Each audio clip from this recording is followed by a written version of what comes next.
बड़ी खबर के साथ बुलेटिन की शुरुआत। पीएम मोदी के जन्मदिन के मौके पर हो रहे रिकॉर्ड कोरोना वैक्सीनेशन से जुड़ी ये खबर। आज वैक्सीनेशन ने पुराने सारे रिकॉर्ड तोड़ दिए हैं।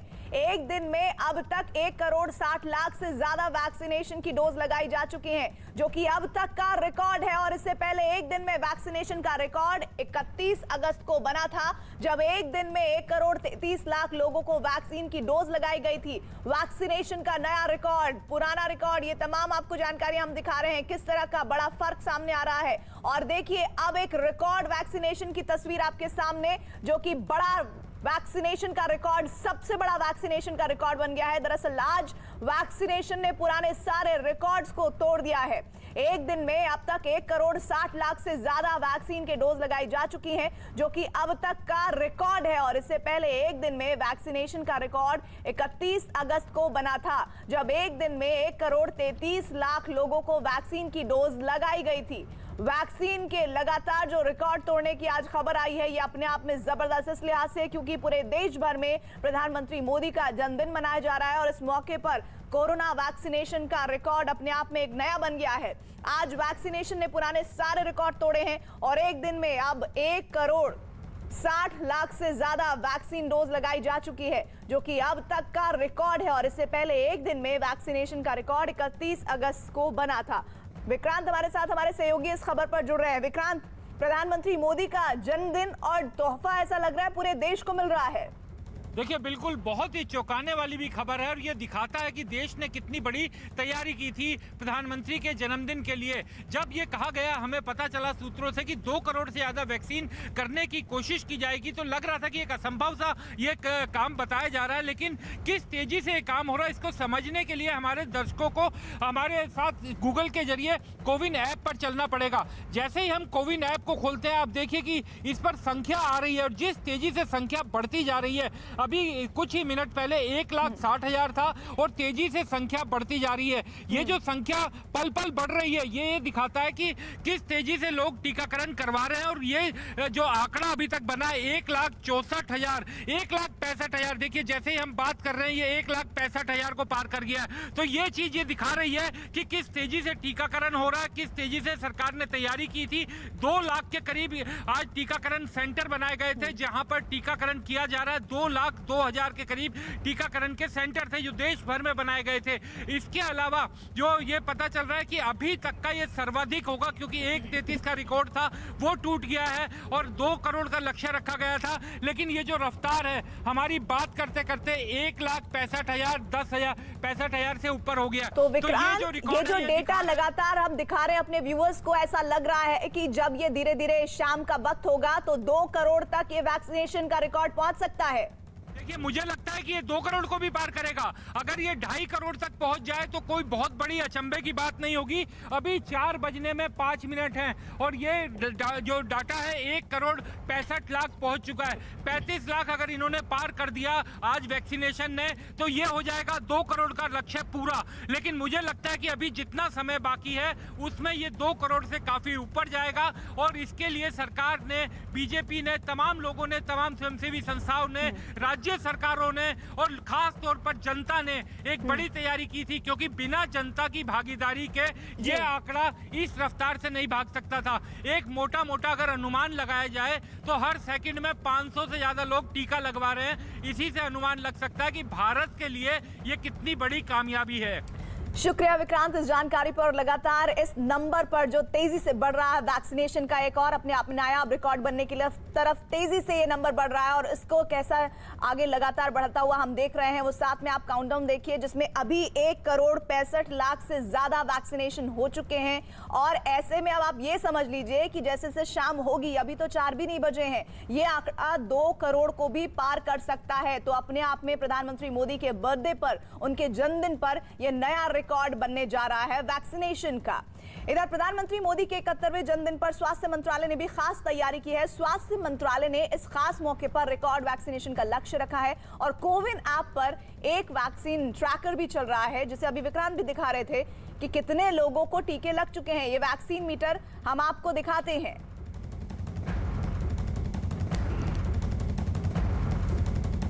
तो देखिए, लगातार हम स्क्रीन पर वो वैक्सीनेशन का जो मीटर है किस तरह से वो तेजी से आगे बढ़ रहा है। ये ट्रैकर जो बता रहा है कि रिकॉर्ड पर रिकॉर्ड हम आगे बनाते जा रहे हैं। 2 करोड़ से ज्यादा वैक्सीनेशन लग सकती है, इस तरह के संकेत जिस ट्रैकिंग मीटर के जरिए अभी हम देख रहे हैं, ऐसा लग रहा है कि वो बहुत तेजी से आगे बढ़ेगा।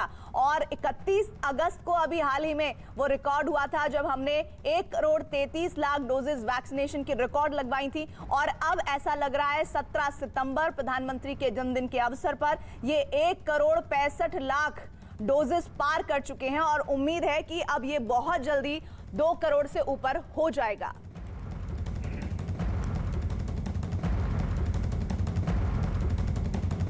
आज प्रधानमंत्री नरेंद्र मोदी का 71वां जन्मदिन है और इस मौके पर देश भर में कई कार्यक्रम का आयोजन किया गया है। गुजरात के अलग अलग शहरों में खास कार्यक्रम आयोजित किए गए हैं। उत्तर प्रदेश में भी बीजेपी पीएम के जन्मदिन के मौके पर जनसेवा दिवस मना रही है। पीएम मोदी के संसदीय क्षेत्र वाराणसी में लोगों ने जन्मदिन का जश्न मनाया और 71 किलो का लड्डू काटकर बांटा गया। साथ ही वहां 701 दिए भी जलाए गए। सैंड आर्टिस्ट सुदर्शन ने भी रेत पर पीएम की तस्वीर बनाकर उनका जन्मदिन मनाया। तो 6 तस्वीरें प्रधानमंत्री के जन्मदिन को मनाने की, जश्न की और अपने अपने तरीके से प्रधानमंत्री को भेंट करने की। और ये तस्वीरें देश के अलग अलग हिस्सों से, जिसमें वडोदरा में रंगोली बनाई गई है बड़ी भव्य सी। वाराणसी में देखिए लोग किस तरह से उनके बर्थडे को, उनके जन्मदिन को सेलिब्रेट कर रहे हैं। मां गंगा को चुनरी चढ़ाई गई है। गुजरात की तस्वीरें जहां नवसारी में केक काटा गया है। इसके अलावा हरियाणा के पंचकुला की तस्वीर आपको दिखा रहे हैं जहां पर कलश यात्रा प्रधानमंत्री के जन्मदिन के अवसर पर निकाली गई है। नमो चाय पिलाई गई है। बिहार में पटना से तस्वीरें सामने आई है और लड्डू बांटे गए हैं लोगों के बीच इस खुशी के मौके पर। तो देश भर में प्रधानमंत्री मोदी के कटआउट्स लेकर, उनको रखकर उनके जन्मदिन को सेलिब्रेट किया जा रहा है।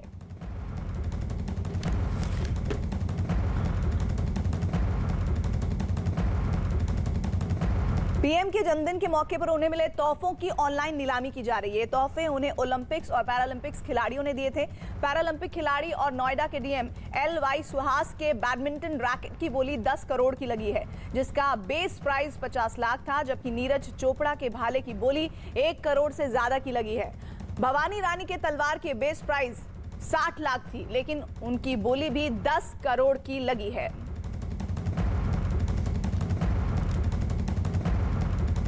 तो पीएम को मिले तोहफों की नीलामी और तोहफों की जो नीलामी का अमाउंट है उसमें जबरदस्त बोली लगती हुई नजर आई है। अलग अलग पैरालंपिक्स और ओलंपिक के खिलाड़ियों के जो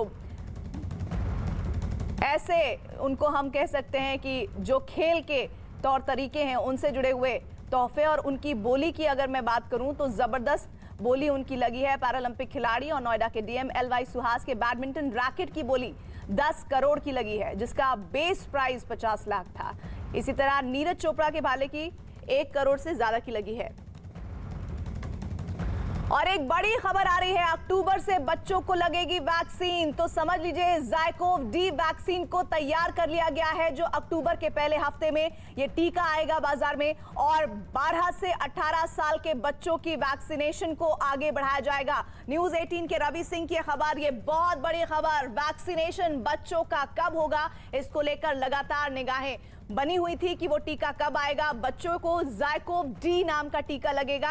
अक्टूबर के पहले हफ्ते में ये टीका लगाने की तैयारी की जा रही है। रवि सिंह हमारे साथ, हमारे सहयोगी जुड़ रहे हैं। रवि, और क्या इंफॉर्मेशन आ रही है? ये इस वक्त देश के लिए बहुत बड़ी खबर है।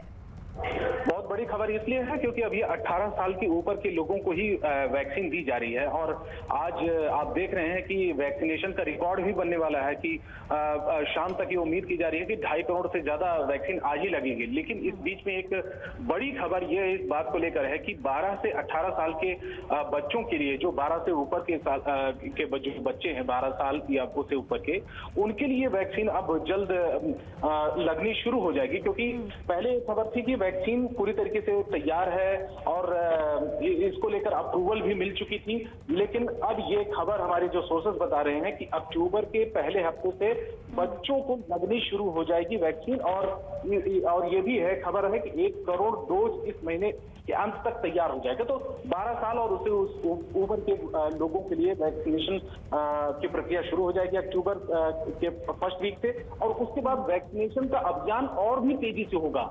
आज मेरी कुछ अधिकारियों से भी बात हो रही थी और उनका जो सोर्सेज है उनका यही कहना है कि अक्टूबर के फर्स्ट वीक तक, यानी कि 10 अक्टूबर के आसपास 100 करोड़ डोज पूरे देश में लगाने की योजना है। इस तरीके का एक लक्ष्य रखा गया है। ठीक है रवि, ऐसे में ये भी समझना होगा कि हम 12 से 18 साल तक के जो बच्चों की बात कर रहे हैं, इसको प्रोसेस तेजी से बढ़ाया जाए, इसके लिए क्या तैयारी रहेगी सरकार की?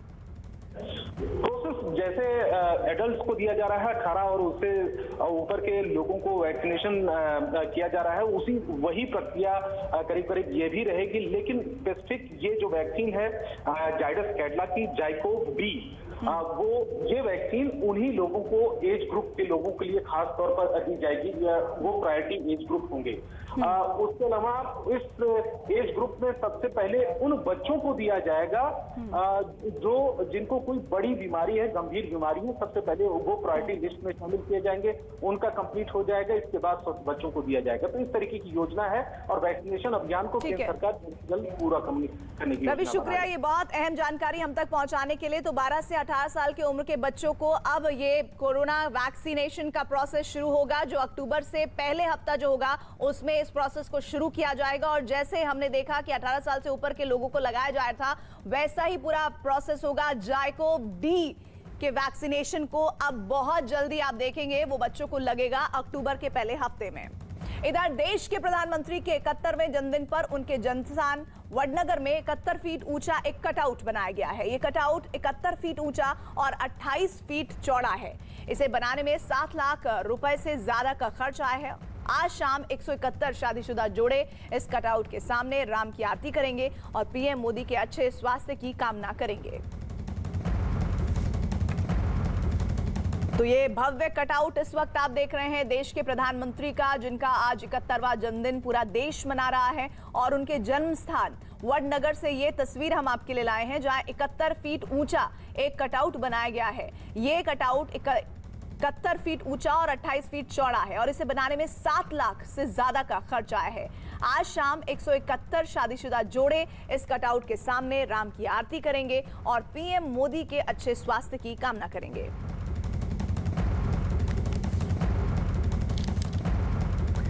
प्रधानमंत्री मोदी के जन्मदिन पर उनसे जुड़ी एक प्रदर्शनी का आयोजन हुआ, जिसमें नमो ऐप पर भी उसको आप देख सकते हैं। अपने जन्मदिन के मौके पर पीएम ने शुभकामना देने वाले लोगों से एक अपील भी की। प्रधानमंत्री ने बधाई संदेश भेजने के अलावा लोगों से सफाई या दूसरे तरीकों से मानव सेवा करने का प्रण लेने को कहा। इसके अलावा प्रधानमंत्री ने लोगों से अपने शुभकामना संदेशों के साथ सेवा करने वाली अपनी तस्वीर भी लगाने को कहा।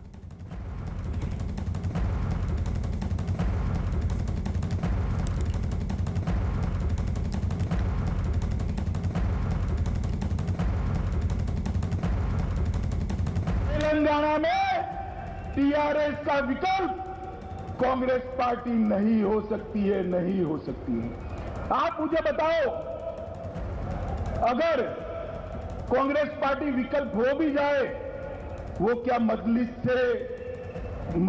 के डर से यही करेगी ना जो ये कर रहे हैं?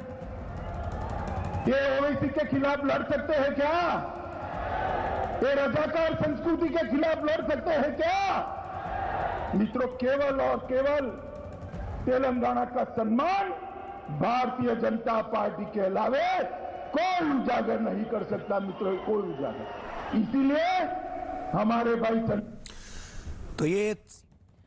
तो अमित शाह, देश के गृह मंत्री को आप सुन रहे थे, जो इस वक्त निर्मल तेलंगाना में बोल रहे थे। उन्होंने सबसे पहले प्रधानमंत्री मोदी के दीर्घायु की कामना की और उसके साथ उन्होंने बताया कि किस तरह से कांग्रेस पार्टी की मौजूदगी या फिर उसको सत्ता में आना कितना दूर नजर आता है, क्योंकि मौजूदा वक्त में बीजेपी तेजी से आगे बढ़ रही है और उसकी नीतियां लोगों को पसंद आ रही है। इधर पीएम मोदी के 71वें जन्मदिन पर स्वास्थ्य मंत्रालय ने खास तैयारी की है। स्वास्थ्य मंत्रालय ने इस खास मौके पर रिकॉर्ड वैक्सीनेशन का लक्ष्य रखा है और कोविन ऐप पर एक वैक्सीन ट्रैकर भी लगातार चल रहा है और उसमें दिख रहा है कि कितने लोगों को टीके लग चुके हैं। ये वैक्सीन मीटर हम आपको दिन भर दिखा रहे हैं, जो आप इस वक्त हमारे स्क्रीन के एक हिस्से में देख रहे हैं, और ये बता रहा है कि किस तेजी के साथ ये वैक्सीनेशन मीटर बढ़ रहा है।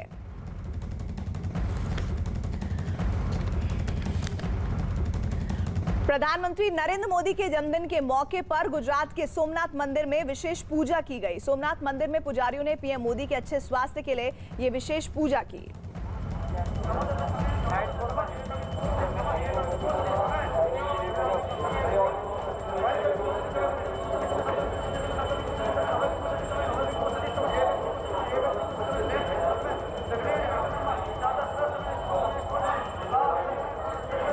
गुजरात के सोमनाथ मंदिर की तस्वीरें, जहां प्रधानमंत्री नरेंद्र मोदी के जन्मदिन के मौके पर इस मंदिर में विशेष पूजा अर्चना की गई है। कहीं ढोल नगाड़े बज रहे हैं, कहीं रिकॉर्ड वैक्सीनेशन हो रहा है, कहीं प्रधानमंत्री का बड़ा कटआउट लगाया गया है। लेकिन सोमनाथ मंदिर गुजरात में इस वक्त आप तस्वीरें देख रहे हैं, जहां पर पुजारियों ने पीएम मोदी के अच्छे स्वास्थ्य के लिए विशेष पूजा की है।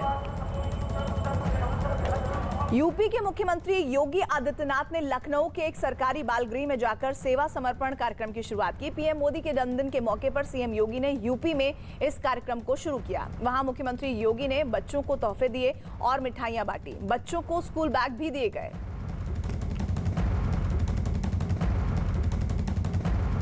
प्रधानमंत्री मोदी जी का नेतृत्व देश को लंबे समय तक मिले, उनका मार्गदर्शन और उनके नेतृत्व में भारत दुनिया की एक महाशक्ति के रूप में अग्रसर हो रहा है।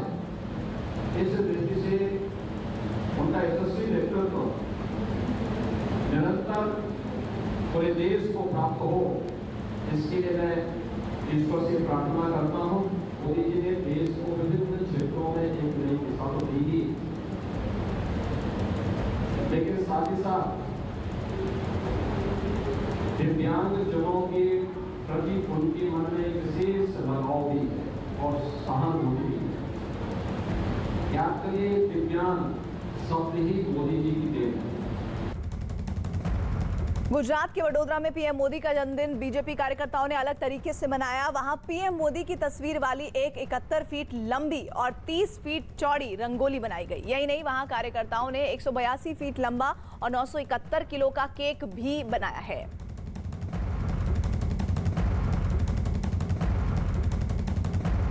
तो गुजरात में वडोदरा की तस्वीरें आपको हम दिखा रहे हैं, जहां अलग अलग तरीकों से प्रधानमंत्री मोदी के इस जन्मदिन को सेलिब्रेट किया जा रहा है। और ये तस्वीरें वडोदरा से, जहां पर कार्यकर्ताओं ने बीजेपी के अलग तरीके से उनके जन्मदिन को मनाया है। वहां पीएम मोदी की तस्वीर वाले 71 फीट लंबी और 30 फीट चौड़ी रंगोली बनाई गई है और कार्यकर्ताओं ने 182 फीट लंबा और 971 किलो का केक भी बनाया है।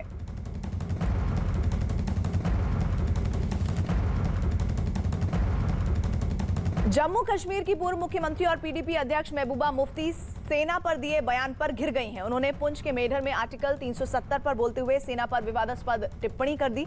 उन्होंने अपने भाषण में कई आरोप लगाए, जिसके बाद बीजेपी ने महबूबा मुफ्ती पर बड़ा हमला बोला। कांग्रेस ने भी उनके बयान की निंदा की और सेना पर टिप्पणी न करने की नसीहत दी। पहले जो था हालात खराब थे, तो हमें दुश्मन नजर आता था। वो मिलिटेंट की शक्ल में, हाथ में बंदूक लेके या सिक्योरिटी फोर्सेस की शक्ल में सामने आता था कि भाई मिलिटेंट तुम्हारे घर में क्यों आया। आज का दुश्मन जो है, आज की जो मुसीबत है, उसकी कोई शक्ल नहीं। वो बिना चेहरे के है, उसका चेहरा नजर नहीं आता है, मगर वो हर जगह मौजूद है। कोई बात करता है, जबान खोलता है, शाम को पुलिस वाला पकड़ के ले जाता है। बताओ कि क्या कर रहे थे। पीडीपी अध्यक्ष महबूबा मुफ्ती के बयान पर बीजेपी नेताओं ने आपत्ति जताई है। बीजेपी नेताओं ने क्या कहा, आइए सुनिए। कल महबूबा मुफ्ती ने मेंढर में बयान दिया है कि भारतीय जनता पार्टी के मंत्री भी जालिम कम नहीं है और पहले भारतीय सेना तलाशी लेती थी, अब ये लोग आतंकवाद को जो है नजरअंदाज कर रहे हैं। जिस भारतीय सेना की वजह से महबूबा मुफ्ती जी आज तक सुरक्षित अपने कार्यक्रम कर रहे हैं, महबूबा मुफ्ती जी की फितरत रही है कि देश के देशभक्त लोगों का अपमान करना, लेकिन महबूबा मुफ्ती जी की जमीन खिसक चुकी है। बिन पानी जैसे मछली छटपटाती है, वैसे महबूबा मुफ्ती जी छटपटा रही है, क्योंकि उनको मालूम है कि जम्मू कश्मीर में मोदी जी की सरकार आने वाली है, यहाँ बीजेपी का चीफ मिनिस्टर बनने वाला है। एक बार फिर महबूबा मुफ्ती ने विवादित बयान दिए हैं। उन्होंने कहा है कि जम्मू कश्मीर में जो यूपी के मुख्यमंत्री हैं जोगी, वो भी प्लाट नहीं खरीद सकते। और यहाँ पर जो सेना है जो आम लोगों के साथ यहाँ पर पहले भी इस तरह के वो उनको दुखी करते आए थे, और आज भी जो भाजपा के मंत्री जहाँ पर आ रहे हैं उनसे भी लोग दुखी हैं। देखो, महबूबा को वो वक्त याद होगा जब हमारी सेना ने 2014 में सैलाब से पूरे कश्मीर वासियों को बचाया था। उन्हें शायद वो याद नहीं आता। अपने साथ वो सुरक्षा बलों को लेकर के घूमती है, ये उनका अपमान है।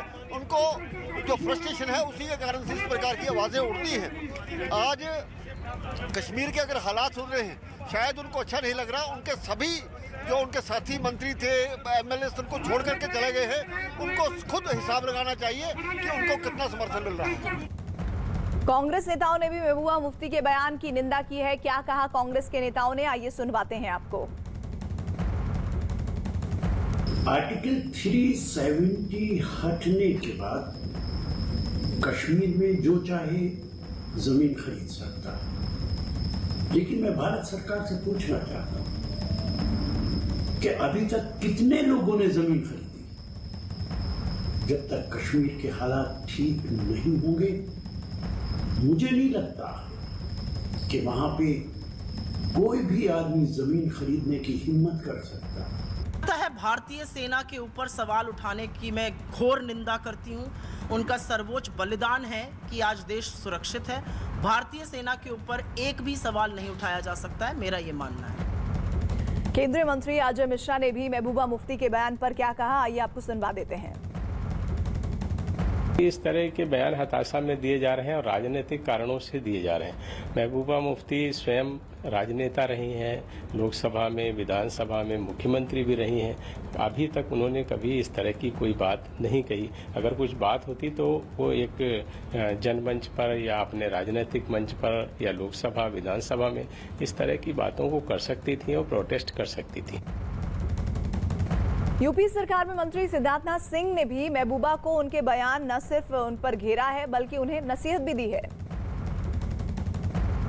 महबूबा मुफ्ती ने कहा कि कश्मीर में हमारे लोगों की साल और टोपियां उतार कर चेक की जाती थी, और योगी आदित्यनाथ कहते हैं कि 370 हट गया तो हम प्लाट खरीदेंगे। हम प्लाट खरीदना बस की बात नहीं है। ऐसा है, महबूबा मुफ्ती को अब समझना चाहिए, कांग्रेस दिल्ली में नहीं बैठी है, अब बैठी है भारतीय जनता पार्टी और बैठे हैं नरेंद्र मोदी जी। और 370 जब हट जाता है तो वहाँ पे भी वही कानून लगेगा जो देश के हर कोने में लगता है, और हर नागरिक वहाँ पे अब प्लॉट लेगा और वहाँ प्लॉट लेकर वहाँ की जो इंडस्ट्री है, टूरिज्म है, उसको बढ़ावा देगा, जिसको आप लोगों ने पकड़ के रखा था सेपरेटिस्ट के हाथ में और वो पाकिस्तान को गिरवी कर रखा था। जेडीयू नेता केसी त्यागी ने महबूबा का बयान सेना का अपमान उसे बताया है। मैं महबूबा मुफ्ती जी के द्वारा दिए गए वक्तव्य को आपत्तिजनक, अनावश्यक और गैर जरूरी मानता हूँ, और सेना को लेकर के की गई टिप्पणी उनकी बेहद दुखदपूर्ण है। जो सेना अपने शौर्य के लिए, अपने बलिदान के लिए और सीमाओं की सुरक्षा के लिए जानी जाती है, उसको जुल्मी बताना, उसको आतताई बताना, ये देश का अपमान है, सेना का अपमान है। कभी वो तालिबान को सपोर्ट करती नजर आती हैं, जब पाकिस्तान से रिश्ते इतने ख़राब और नाजुक दौर में हों तब पाकिस्तान के साथ वो अच्छे रिश्ते बनाने की हिमायत करती हैं। ये उनकी एक राजनीतिक बौखलाहट है, इससे अतिरिक्त कुछ नहीं। और आज रात 10 बजे देखना ना भूले नरेंद्र मोदी की अनदेखी दास्तान, मोदी द अनटोल्ड स्टोरी। कहानी संघर्ष की, कहानी उत्कर्ष की, कहानी एक ऐसी शख्सियत की जो गरीबी और गुमनामी के अंधेरों से निकलकर बना विश्व के सबसे बड़े लोकतंत्र का नायक। कौन है ये व्यक्ति? मैं Narendra Damodar Das Modi. Modi the untold story, 17 सितंबर रात 10 बजे न्यूज़ 18 इंडिया पर। 1,32,000 दर्शकों की क्षमता वाला नरेंद्र मोदी स्टेडियम विश्व का सबसे बड़ा क्रिकेट स्टेडियम है। हिस्ट्री टीवी 18 आप तक लेकर आ रहा है इस स्टेडियम का निर्माण आरंभ होने से लेकर पूर्ण होने तक हर जरूरी जानकारी। Modern marvel world's largest cricket stadium जिसका प्रीमियर हो रहा है 17 सितंबर को रात 9 बजे हिस्ट्री टीवी 18 पर। सुनते हैं विराट कोहली से कि इस स्टेडियम के साथ उनका पहला अनुभव कैसा रहा। नरेंद्र मोदी स्टेडियम के लिए आज का दिन बड़ा खास है। इस नए मैदान में भारत सामना करेगा इंग्लैंड का। It's impressive from the time you enter the stadium. The size of the whole facility is huge and it's something that we haven't seen in India in the past. The gyms are huge. Everything has been taken care of. The facility is really nicely laid out. We haven't quite experienced something of this magnitude in the past in India.